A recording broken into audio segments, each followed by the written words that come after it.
They say books are made of paper, but some are written in curses. They say a writer pours enough of their soul to create a world. But what if darkness itself spilled between the lines? What if the one who wrote it wasn't human at all, but something else? Tonight's story is about a book unlike any other. A book that chills you, even when it's closed. A book, massive in size, heavy in weight, and soaked in a history of fear. It's the Codex Gigas, the giant manuscript, or as many call it, the Devil's Bible. But before we enter this dark tale, make sure to support the channel, hit the like button, subscribe, and turn on the bell. Because what we're about to share tonight might not be just fiction. A story about a book said to be made by the devil himself. Are you ready? Let's begin. Our tale goes back to the early 13th century in a remote Benedictine monastery in the town of Podlajice, now part of the Czech Republic. In that monastery, a monk was condemned, guilty of a sin so great they called it treason against the sacred order. What was his crime? No one knows for sure. Some said he broke his holy vows. Others claimed it was a deed so vile it deserved to be buried alive, within the very walls of the monastery. And that was the sentence. He would be sealed alive, behind a wall, left alone, to be consumed by hunger or regret. But the monk didn't give in. Instead, he made a strange request. Grant me one single night, and I will write a book that will glorify the monastery, praise God, and redeem my soul. It sounded pure, as if his heart had truly repented. The monks agreed, but they didn't know. That night would not be ordinary, and the book would be anything but ordinary. He began writing at sunset, with primitive tools, a feathered quill, ink, and animal skin for pages. But soon, he realized it was impossible. How could a man write hundreds of pages in one night?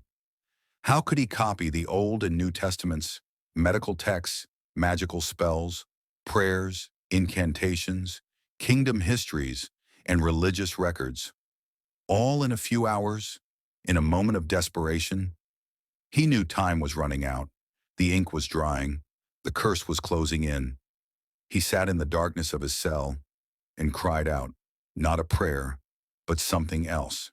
You, whose name is forbidden from the pulpit, help me, and I swear, I will immortalize you in a page that will never be erased. They say. That's when the devil appeared. The deal? Quick, cold, clear, a soul in exchange for a book. And so, it was done. By sunrise, the book was complete. Codex Gigas, the giant book of ghouls, a manuscript that defies belief. Heavy leather binding, 624 pages of calfskin parchment, weighing nearly 75 kilograms, 92 centimeters tall, 50 centimeters wide, all written in a single hand. No mistakes, no ink changes, no drop in precision. But in the heart of the book lies one strange page, a single, haunting illustration. No words, just an image, a full portrait of the devil. Wide eyes, horns, clawed feet, a stretched tongue, and a twisted grin.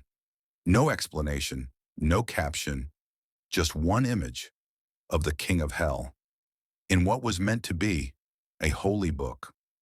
But what's stranger?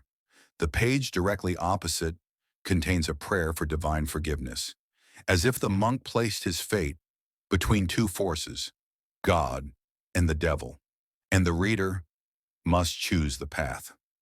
The book includes the Old and New Testaments in an unusual order, rare medical writings like physiology and diagnosis of spirits, prayers and incantations, some say pagan, others for exorcism, astronomical calendars, and cryptic life and death cycles, histories of European peoples, some found nowhere else, and for some reason, 12 pages were torn out.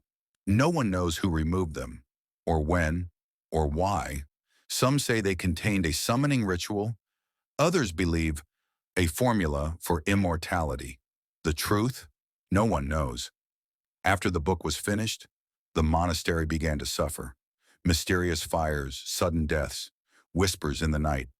A monk lost his mind. Another one claimed he saw the illustrator himself appear every evening. In the 17th century, the book was moved to Prague, placed in the palace of Emperor Rudolf II, a man obsessed with the occult. After his death, Swedish forces invaded the city. They looted the palace and stole the manuscript, taking it to Stockholm, where it remains today. In 1697, a massive fire broke out in the royal castle. Everything burned, except the Codex Gigas. They say the soldier who saved it jumped out of a third-story window holding the book. He survived, but was left crippled, and he never spoke again. Today, the Codex Gigas is kept in the Swedish National Library, sealed behind fireproof, humidity-resistant glass. No one touches it. No one is allowed to flip through every page. Some scholars believe it was written by a brilliant, obsessive mind. Others insist no human could have written that in one night. And some don't want to know. What is the truth? Is it a cursed book or a miracle? Is the monk a saint or a sinner? And if the removed pages were opened, would we dare to read them? My friends, this was not the story of a book. It was the story of fear itself, a massive tome written in regret, blood, and perhaps something far darker than ink. Stay tuned for more stories that are never told in schools, stories where fantasy and reality blur, where faith and madness intertwine, and where writing becomes a sin.